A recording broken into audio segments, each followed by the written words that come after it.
The morning I saw fish drifting lifeless on the surface of my lake, I didn't know I was about to unravel an entire HOA and send its president to federal prison.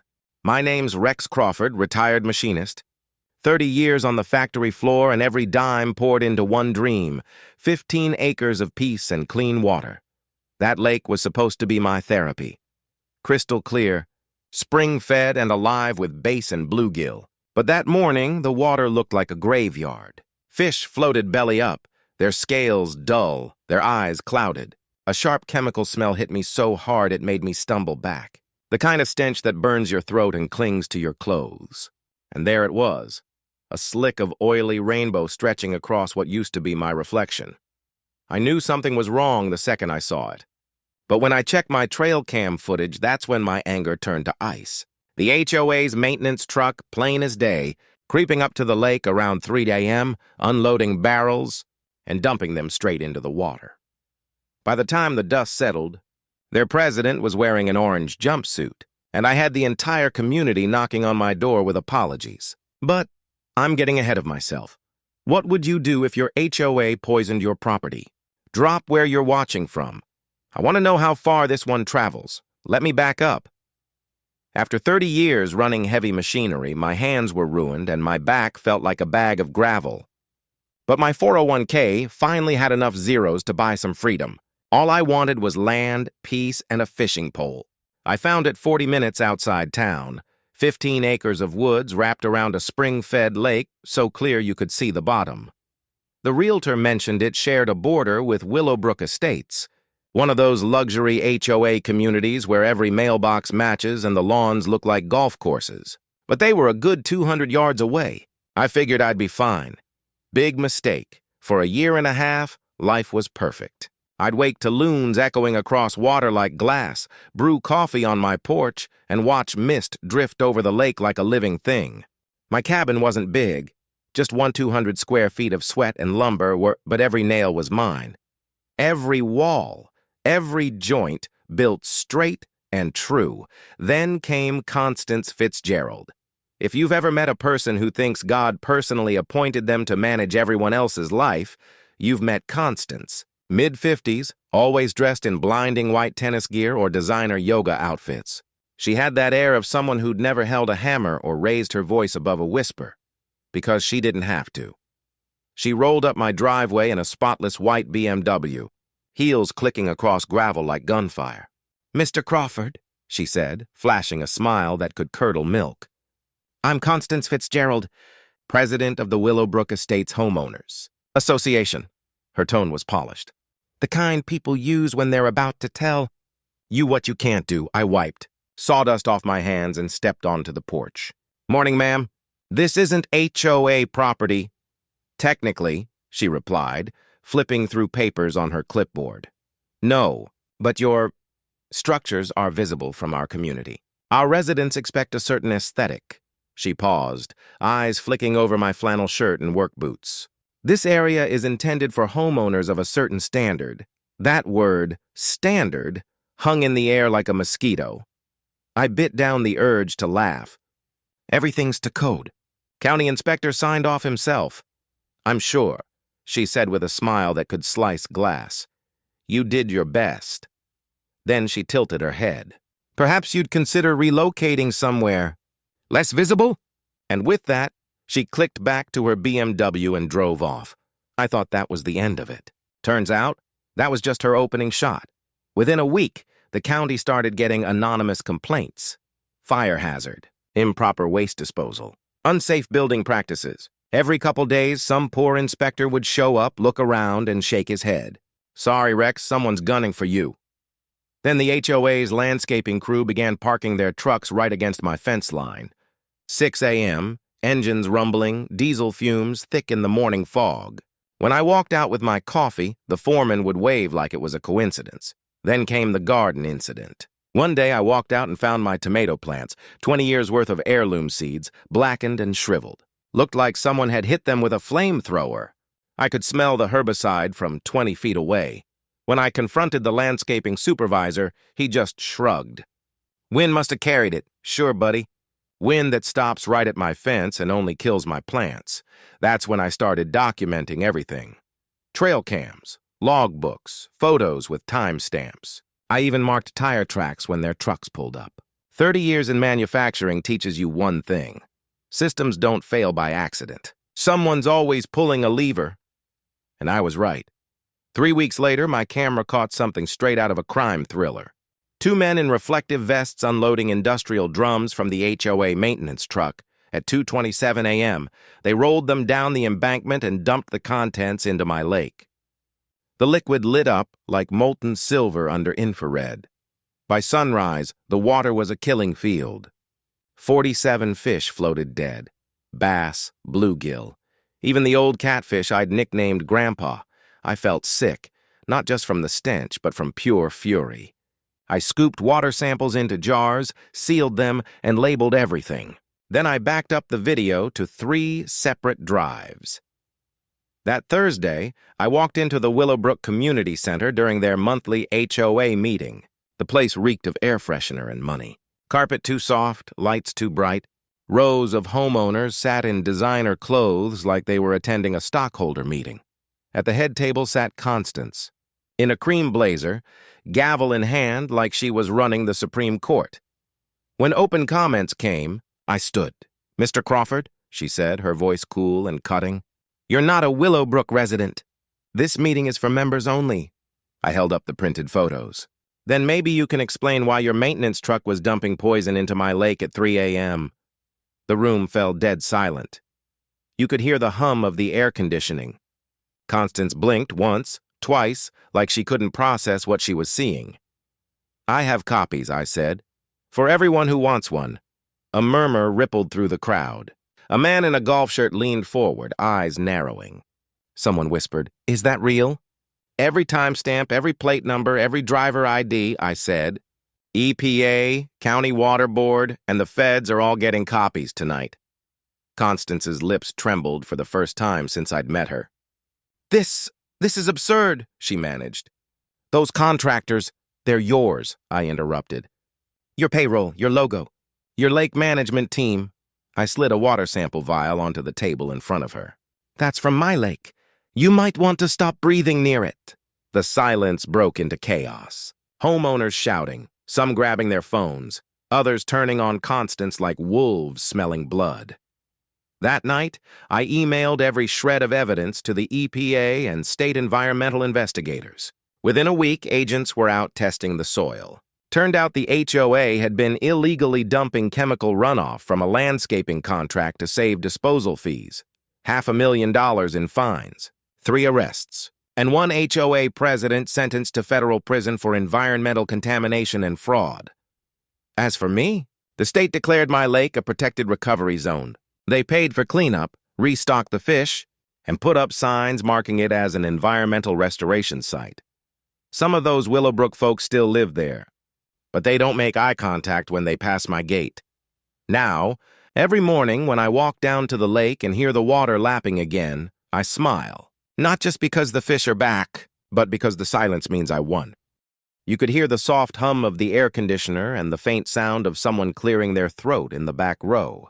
That's how tense the room was, heavy, breathless, like a courtroom waiting for a verdict.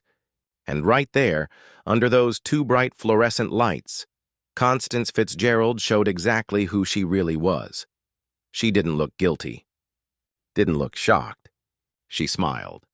That smug, practiced lawyer's wife smile that made my blood pressure spike. She leaned back in her chair, fingers folded, and said in that smooth, patronizing tone, "That's a very serious accusation. Mr. Crawford, are you implying our maintenance crew intentionally polluted your property?" Then she paused, milking the silence, before twisting the knife. "Because that sounds an awful lot like insurance fraud to me." The room rippled with murmurs. My pulse hammered in my ears. "Insurance fraud?" I repeated, half laughing, half ready to explode. Constance shuffled through her papers like she'd been waiting for this exact moment. "We have 3 residents," she said, "who claim to have witnessed you dumping containers near your lake just last week. Isn't it convenient you suddenly report contamination right after your property value increased?" Whispers spread like fire. I could feel every set of eyes shift toward me. Then she held up typed, signed statements, all neat and printed on Willowbrook Estates letterhead. My name, my alleged actions, and 3 forged signatures staring back at me. She'd been preparing this ambush for weeks. For 10 solid seconds, I couldn't find words. 30 years as a machinist taught me how to handle machines breaking down, not people this crooked. Constance savored every second of my silence. "Given your hostile attitude and these fabricated claims," she said, "the board votes to classify you as a disruptive non-resident and bar you from future meetings." And right on cue, 5 board members raised their hands in unison, like puppets on strings. Motion carried. Thing is, I wasn't the one who'd walked into that meeting unprepared.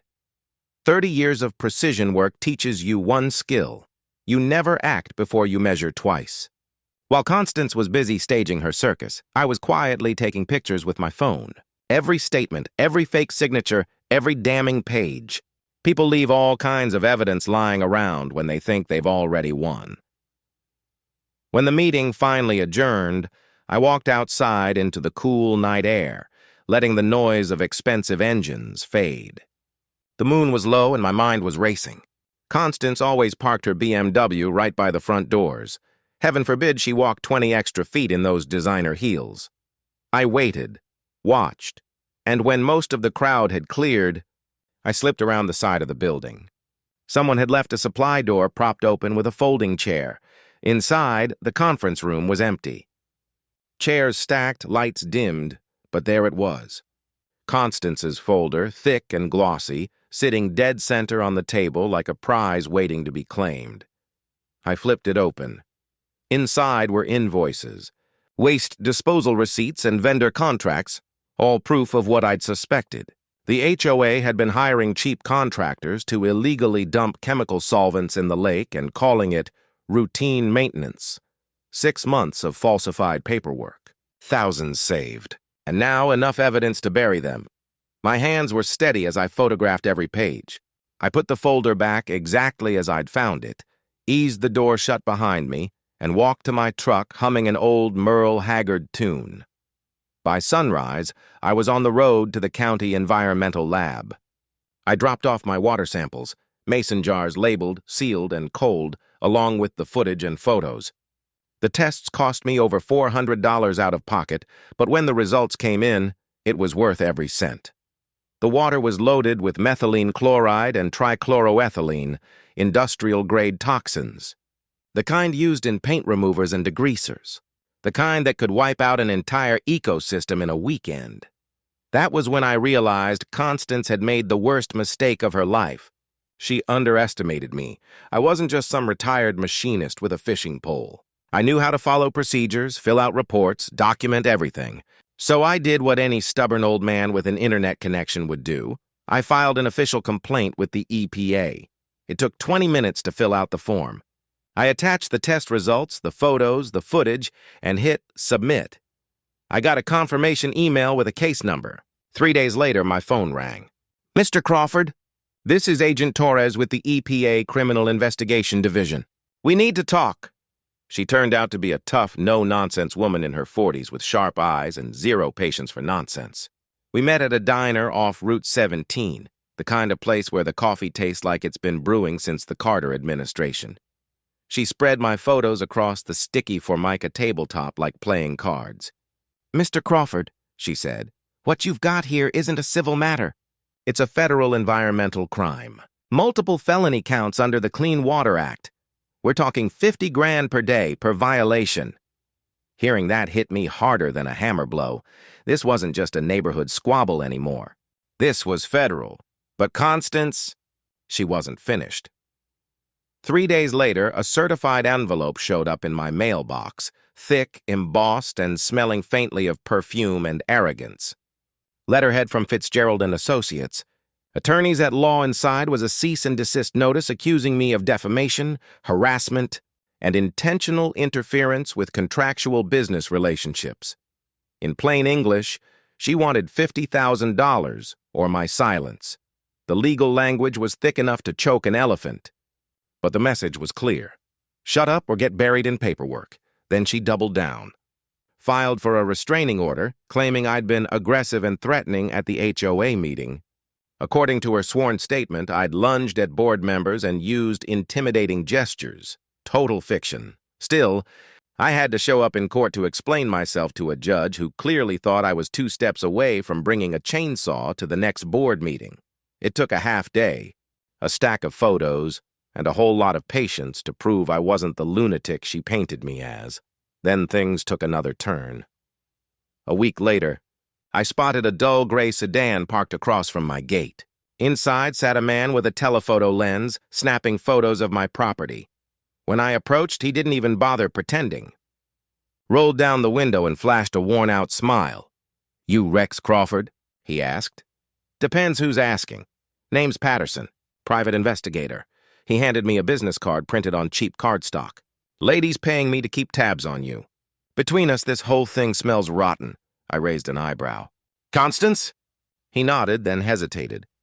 "She wanted me to do more than just take pictures. Asked me to plant something." That caught my attention fast.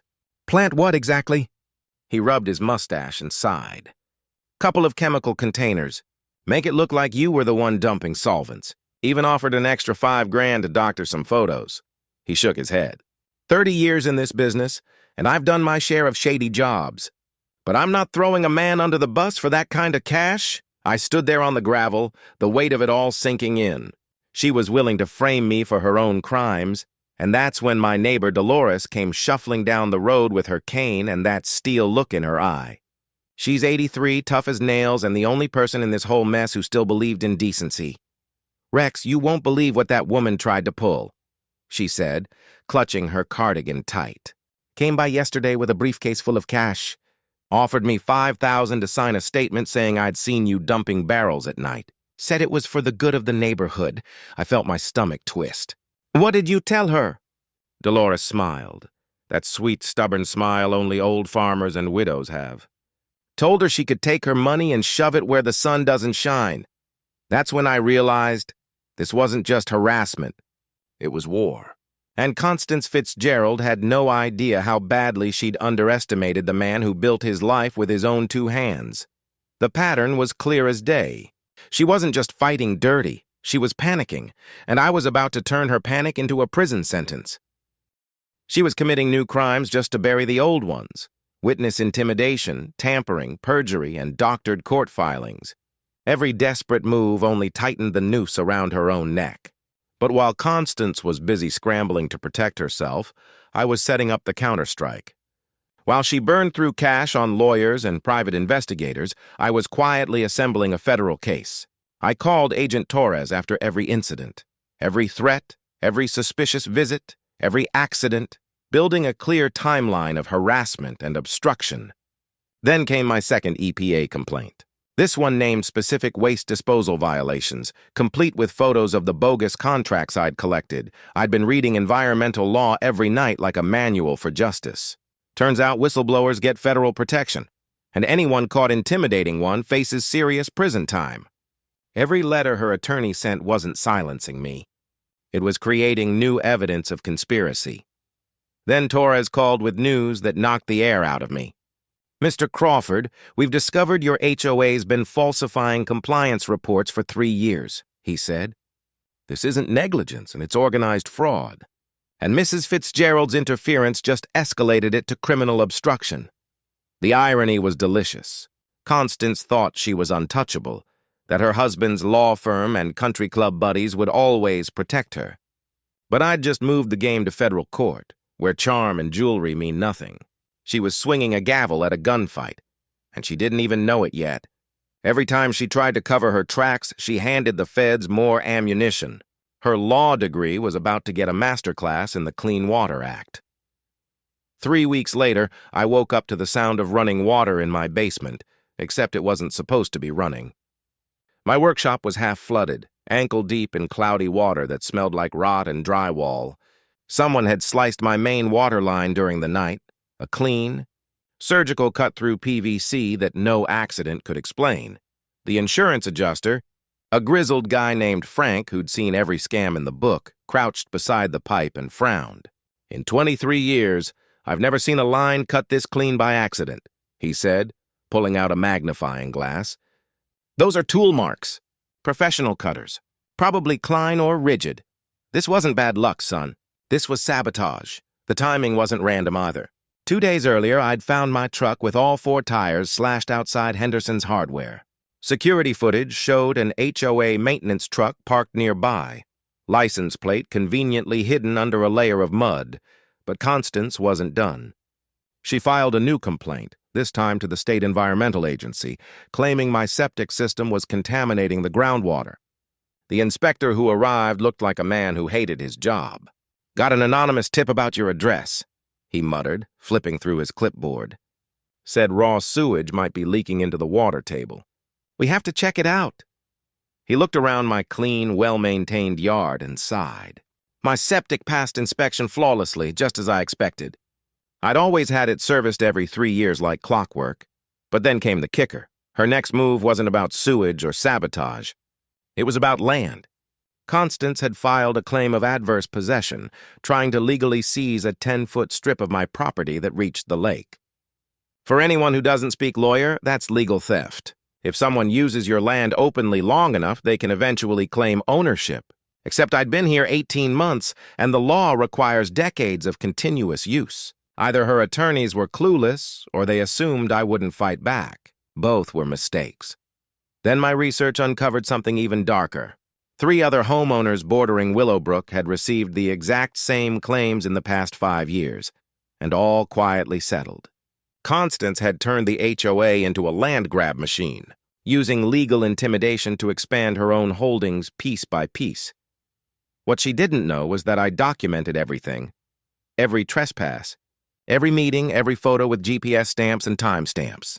Their entire claim rested on fabricated history, and I had the receipts to prove it. That's when I called Sarah Chen, an investigative journalist who'd exposed city corruption before. I sent her everything. "Rex, if even half of what you're saying checks out, this is front-page material," she said. "I've heard whispers about Willowbrook for months, but no one would go on record." "You're willing to?"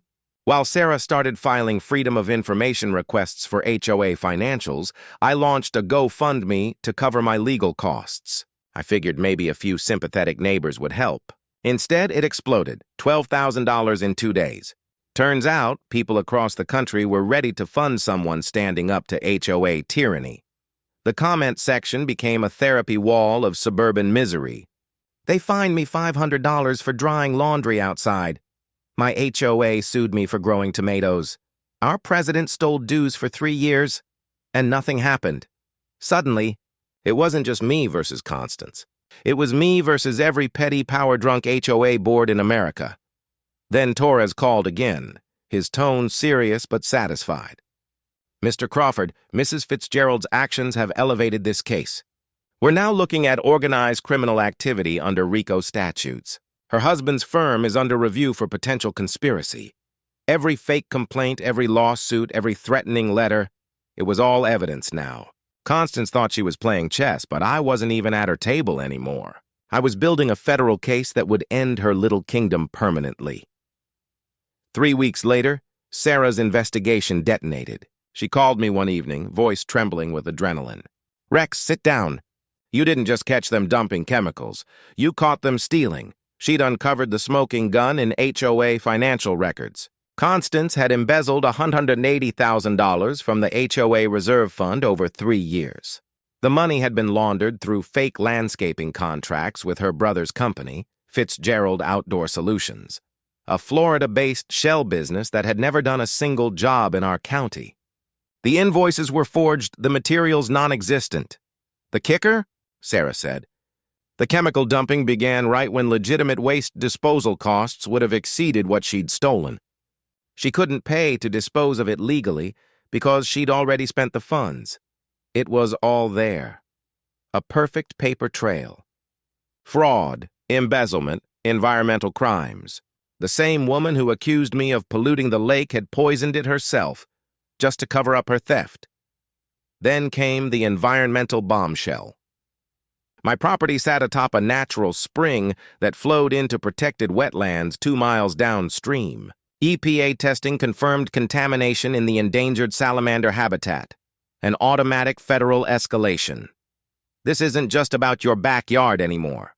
Torres told me during our next meeting at the same greasy diner we'd used since the start. We found methylene chloride in Spring Creek, the source feeding Clearwater Wildlife Preserve. This is criminal-level contamination. That was it. The walls had closed in. Constance had gone from smug suburban queen to the centerpiece of a federal environmental crime investigation, with RICO charges looming and a national paper chasing her story. And the best part? She'd built every brick of her downfall herself. You may have just stopped an environmental catastrophe, Agent Torres said, his voice heavy with the weight of what we'd uncovered. What you documented could have wiped out an entire protected species. That's when it hit me. The power dynamic had completely flipped. What began as a petty neighborhood feud over lake access had become a full-blown federal investigation involving endangered wildlife and organized crime. Constance's little empire wasn't just cracking, it was collapsing under its own corruption. Torres laid out a folder thick with evidence across the sticky diner table. "Here's what we believe happened," he said, tapping one photo after another. Fitzgerald started siphoning HOA funds bit by bit. When the reserves got too low, she couldn't pay for legitimate chemical disposal. Instead of fixing the problem, she decided to dump the waste illegally to cover her theft. That contamination wasn't a mistake. It was embezzlement disguised as cost-cutting. She hadn't just broken laws. She'd poisoned an ecosystem to hide her greed. By then, Sarah's reporting had gone viral. The regional paper's coverage caught the attention of TV stations, and within days, Constance's carefully curated image shattered. Her social circle began ghosting her. The country club paused her membership. Even her husband's law firm tried to quietly distance itself. Then came the knockout punch. The HOA's insurance provider suspended coverage pending criminal review. Any fines or judgments would now hit the association directly. Homeowners were about to realize that their monthly dues had been funding both theft and environmental crime. Torres leaned back and said it plainly. Federal environmental crimes carry tougher penalties than most white-collar felonies. She's not looking at probation, she's looking at decades. That's when I understood. I wasn't just a homeowner defending his land anymore. I was a federal witness in a criminal conspiracy case. The machinist who wanted to fish in peace had accidentally blown open one of the most complex corruption webs the county had ever seen. And to be honest, I'd stopped being scared. I was starting to enjoy the fight. My kitchen had become the war room. The table was buried in EPA reports, affidavits, and enough coffee mugs to start a diner. Agent Torres was there almost daily. Sarah dropped by with updates and new leads. And then came Patricia Hendricks, an environmental attorney who'd seen the coverage and offered to represent me pro bono. "Rex," she said, flipping through the case files with her glasses perched low, "you've stumbled onto something that could define careers. Federal prosecutors are building charges that could lock Fitzgerald away for 45 years. But we need to coordinate the civil and criminal sides carefully. The operation took on the precision of a military campaign. Torres led the federal probe, focusing on racketeering and organized fraud. Sarah expanded her coverage into a full expose on county-wide HOA corruption. Patricia drafted the civil suit, property damage, emotional distress, and civil rights violations. And me? I became the kind of witness investigators dream of, meticulous, prepared and furious enough to move mountains. Murphy, the retired EPA consultant who'd first helped me identify the chemical waste, agreed to testify as an expert witness. Over pretzels and beer in his cabin, he drew charts on napkins explaining how environmental cases were prosecuted.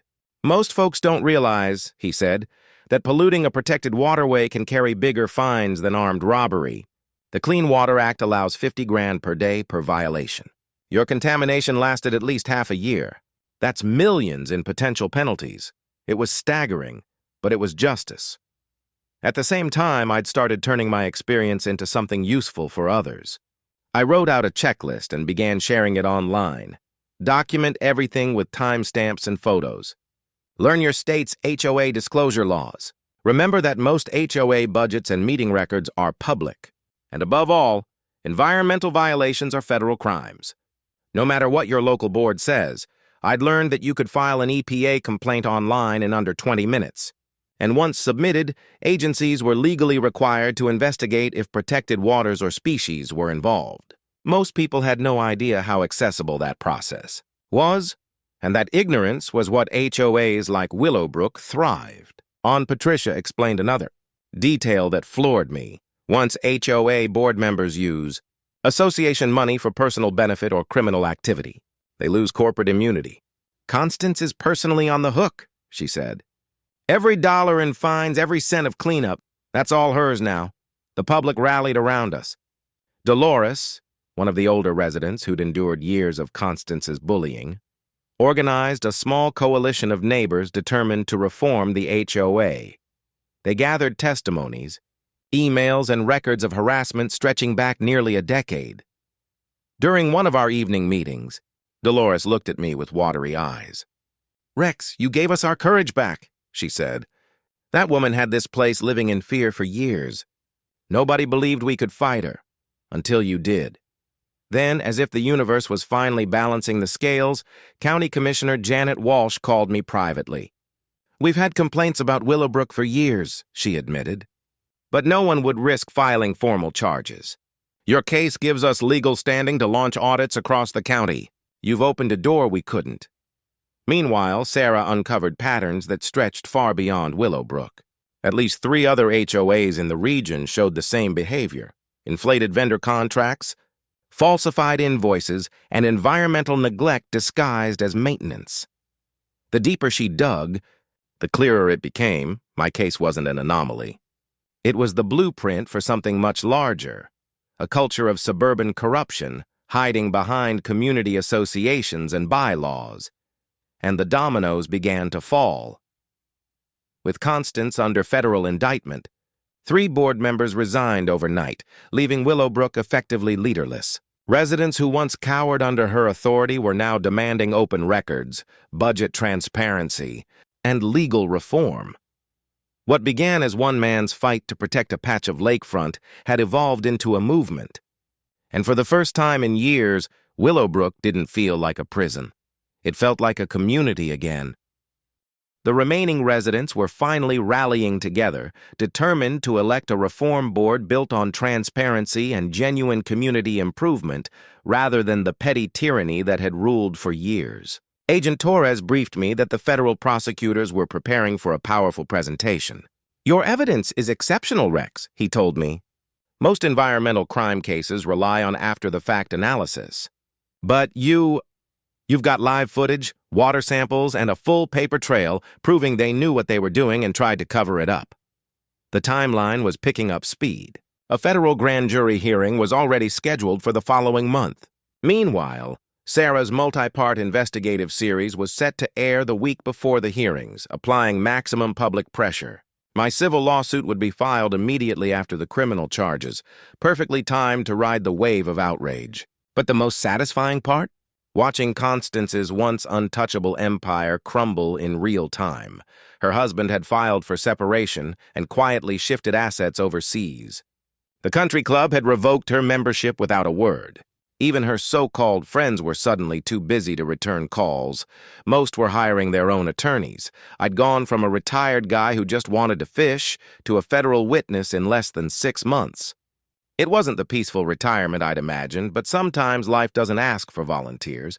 It just hands you a mission. Then came the knock on my door. A rainy Tuesday evening. Standing there, soaked and pale, was Richard Fitzgerald. Briefcase in one hand, guilt written all over his face. He looked like a man who hadn't slept in weeks. "Rex, we need to talk," he said with the strained calm of someone barely holding it together. "Maybe we can find a way to resolve this before things go any further." I let him in, mostly because I wanted to see how far they'd fall before hitting bottom. Richard sat on my couch like he was afraid of catching something. His eyes darted around my cabin the way rich people look at gas station bathrooms.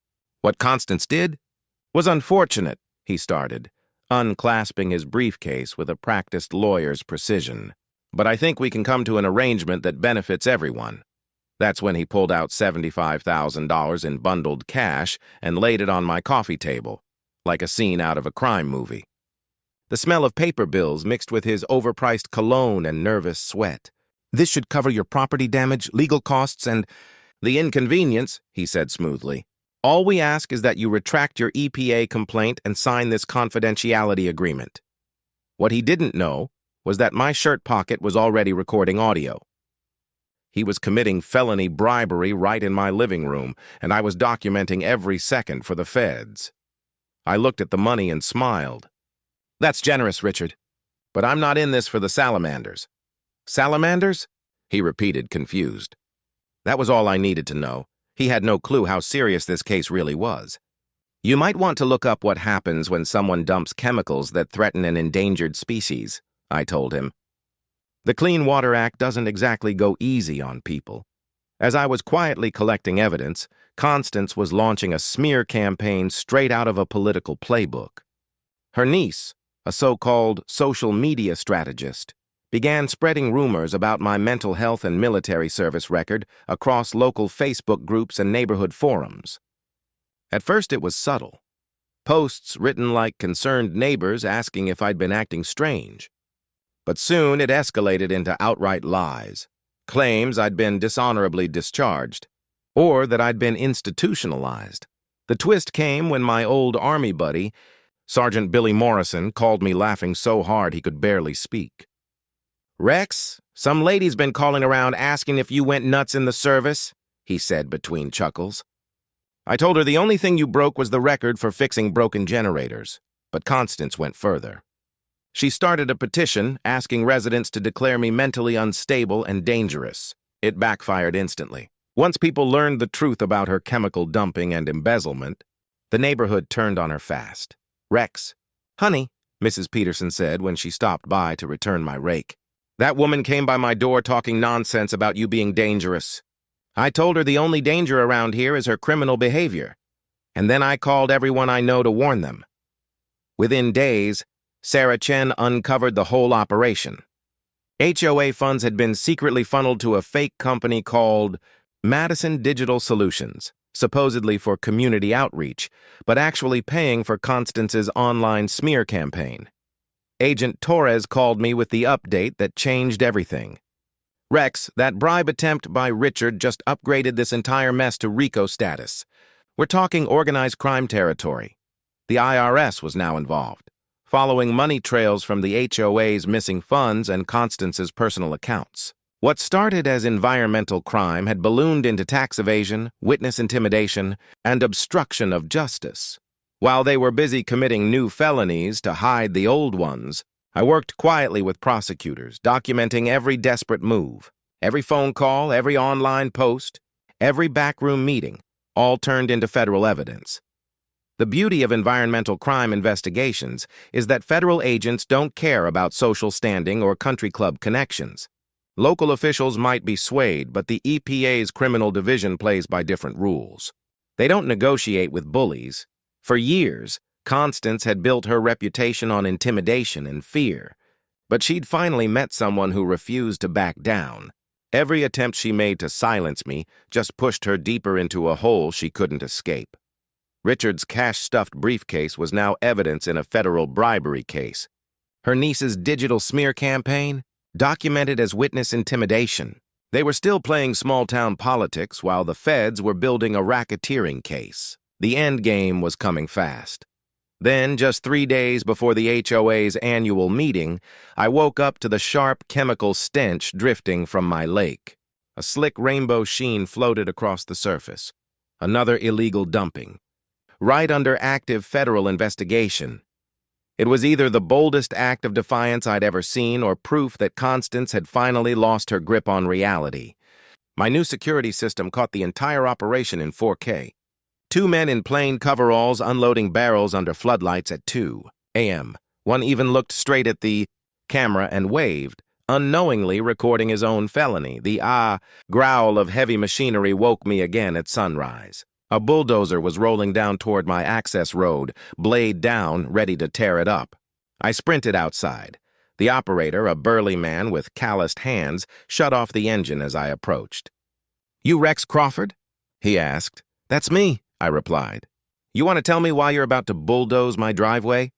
He rubbed his neck awkwardly. Lady hired me for emergency maintenance on the easement. Said it was HOA business. He rubbed the back of his neck and glanced around the area, realizing it was clearly private property. She never showed me any permits, he admitted, frowning. And this doesn't look like HOA land. That's because it isn't, I told him. This is my property. That woman has zero authority to order maintenance here. The operator, his name tag said Jake, shut the bulldozer down and climbed out of the cab. Knew something didn't smell right, he muttered. Been in this line of work for 30 years. Nobody schedules emergency repairs at 6 in the morning unless they're hiding something. He wiped his hands on his jeans. Lady was frantic. Offered me double pay if I started before sunrise. The irony was that while Jake was having doubts, the FBI was already listening in. Wiretaps had caught Constance on recorded calls planning to run. During our next meeting, Agent Torres played me the audio. Hearing her voice calmly discussing escape routes while my lake was being poisoned again made my blood boil. We have to act quickly, she told her husband on a call from 2 days earlier. My passport's ready and I can move the offshore accounts from anywhere with Wi-Fi. Connie, Richard's voice trembled. Running makes you look guilty. I am guilty, she snapped. Of everything except knowing when to quit. Listening to that, her arrogance crumbling into desperation, was oddly satisfying. That mechanic ruined everything, she ranted in another recording. 3 years of planning undone by some stubborn retiree who doesn't know when to shut up. But while she plotted her escape, the marshals were building their net. Every overseas transaction, every inquiry about flights, every whispered word about non-extradition treaties, it was all being logged. The stage for her downfall was assembling piece by piece. The HOA's annual meeting was set for Thursday night at the community center. 200 residents were expected to attend. Sarah Chen's expose was scheduled to publish that morning, perfectly timed to stir the pot before the arrests. Federal agents would be stationed throughout the neighborhood, ready to move, but Constance wasn't done scheming. She filed a fake police report, claiming I'd threatened her with a gun inside a grocery store. According to her statement, I'd cornered her near the produce section, made violent threats, and waved a weapon. Only one problem. The store had cameras, high-definition ones, and I wasn't alone. I'd been shopping with Dolores, helping her reach soup cans on a high shelf. The footage showed me exactly where I said I was, while Constance was 3 aisles away, buying wine like nothing was wrong.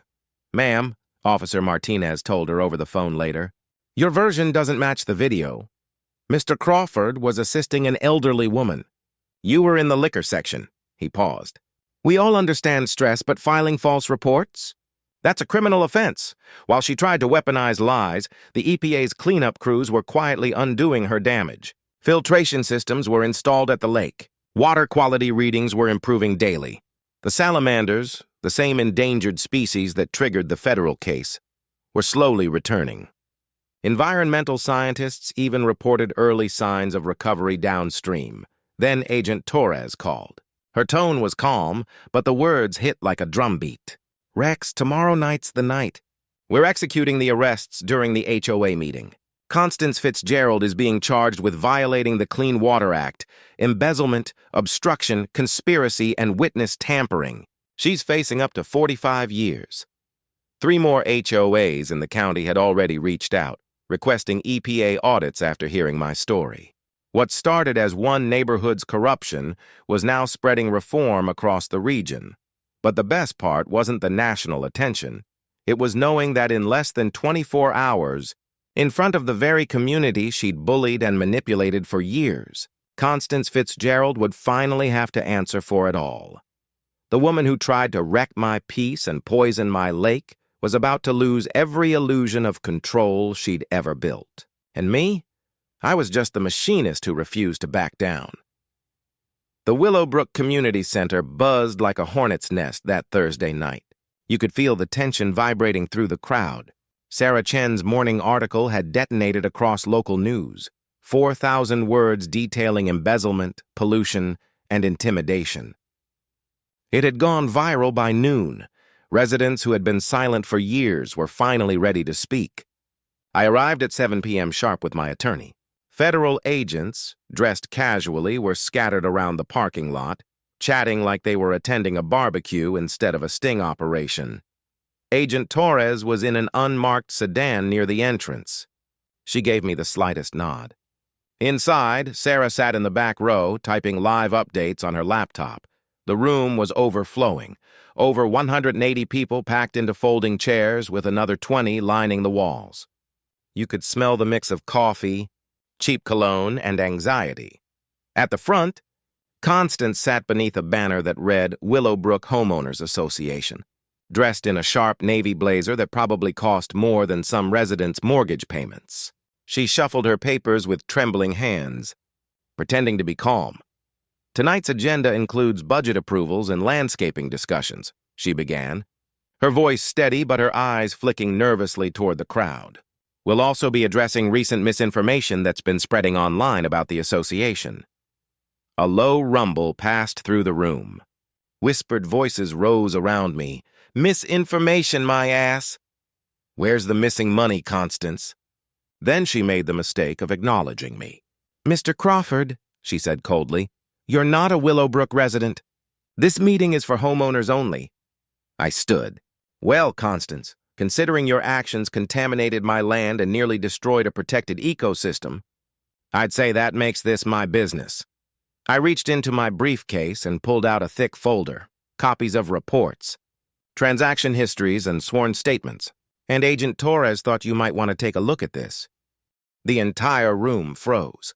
Not a whisper, not a shuffle, just the faint hum of the air conditioning and the echo of someone's nervous cough bouncing off the walls. I walked slowly to the front, plugged in my laptop, and the projector flickered to life. This footage, I began, my voice steady, was captured on October 15th. HOA maintenance workers caught dumping toxic solvents into my lake at 2:30 in the morning. The video rolled on the big screen. Everyone could see it clearly. Two men in work overalls unloading barrels from a truck marked with the HOA logo. Gasps rippled through the crowd. One elderly man near the front whispered almost to himself, "Oh my God." I clicked to the next slide. Here's the financial audit, I said. $180,000 siphoned from your reserve fund over 3 years. The projector now showed bank records. Wires sent to fake companies, false invoices, and the whole paper trail. And this, I continued, bringing up another document, is the EPA lab report. It confirms the presence of methylene chloride and trichloroethylene in the lake, chemicals that killed 47 fish and threatened protected salamanders. Constance suddenly stood, voice trembling. This man is lying. He's a federal plant here to destroy our community with... She didn't finish. Ma'am, you're under arrest. Agent Torres rose from his chair in the crowd, badge flashing under the fluorescent light. 2 federal marshals closed in from opposite sides of the room. The audience gasped as Constance froze, realization dawning too late. Constance Fitzgerald, the agent announced. You're being taken into custody for violating the Clean Water Act, embezzling HOA funds, obstructing a federal investigation, witness tampering, and conspiracy to commit environmental crimes. The room exploded with murmurs. Constance bolted, yes, actually ran, in 3-inch heels across the linoleum floor. She didn't get far, 10 feet at most before a marshal caught her, guiding her firmly down. The metallic click of handcuffs echoed through the stunned silence. Rex, called Mrs. Peterson from the second row, voice cracking. Thank you. That woman's been terrorizing us for years. We knew something was off, but we were too scared to say anything. Soon a line formed, residents stepping forward to apologize, to share their own Constance horror stories. Fines for hanging Christmas lights, lawsuits over flowers, threats over paint colors, intimidation disguised as community standards. I'm not here for payback, I told them, watching as the marshals led Constance out. Her expensive jacket rumpled and hair out of place. I'm here because no one should face this kind of corruption alone. This HOA belongs to you, not to whoever's greedy enough to steal from it. The reaction was instant, a roar of applause from more than 180 people who'd been living under her control for years. Some were crying, and a mix of relief, fury, and gratitude. Emergency motions were shouted from every corner of the room. A unanimous vote to fire the management company, another to bring in outside auditors, another to reimburse my legal costs and pay for lake restoration using the seized funds. Sarah Chen filmed everything, including Constance's walk of shame, stumbling in cuffs across the parking lot, escorted by federal agents reading her rights. By evening, the footage was already on local news. "Ladies and gentlemen," the interim president said once the chaos settled, "Willowbrook Estates is now under new management. Our own." The cheers shook the walls. Justice, I thought. Sounds like 180 people cheering at once. 6 months later, the verdict came in. Constance Fitzgerald, 8 years in federal prison, $2.3 million in restitution. The judge called it one of the most disgraceful acts of environmental greed he'd ever seen. Her husband, Richard, wasn't spared. 3 years for conspiracy and tampering with witnesses. Turns out bribery is still illegal, no matter how pricey your attorney. Everything they stole was seized. Offshore accounts, jewelry, even that spotless white BMW. Every dollar was returned to the HOA reserve and environmental cleanup. Amazing what federal prosecutors can accomplish when armed with subpoenas and a sense of purpose.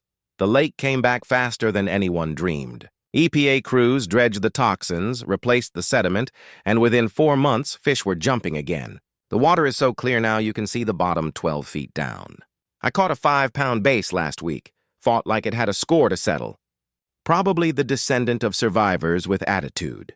Constance's restitution also funded the creation of the Clearwater Salamander Preserve, a protected habitat along the wetlands. Turns out saving endangered species is expensive, but court-ordered restitution covers it nicely. Willowbrook changed overnight. The new board tossed out the absurd rules and focused on what mattered: safety patrols, gardens, family festivals, things that brought people together instead of dividing them. Property values bounced back, even surpassed their pre-scandal numbers. Funny how quickly life improves once you remove the poison at the top. I somehow became the unofficial neighborhood mediator, mostly reminding folks that grown adults can solve problems without lawsuits or petty power plays.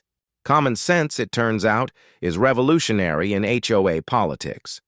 Now every spring we host the Clean Water Festival, part celebration, part community renewal. The proceeds fund scholarships for working-class kids studying environmental law.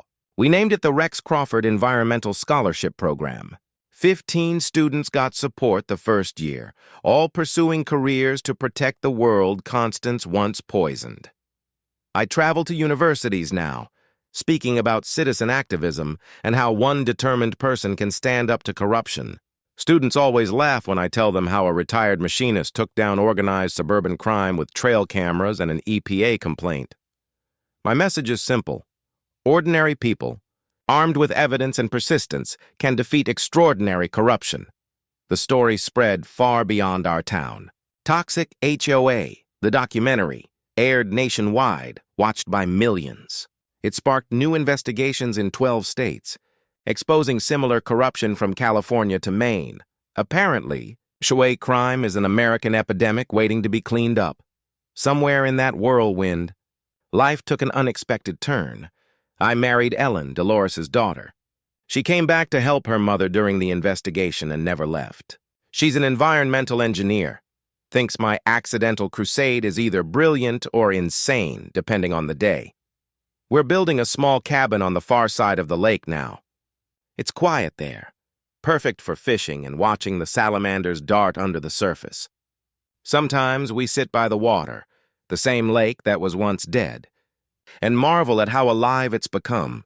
Every week, I get calls from people across the country, trailer park residents, condo owners, homeowners, all fighting their own HOA nightmares.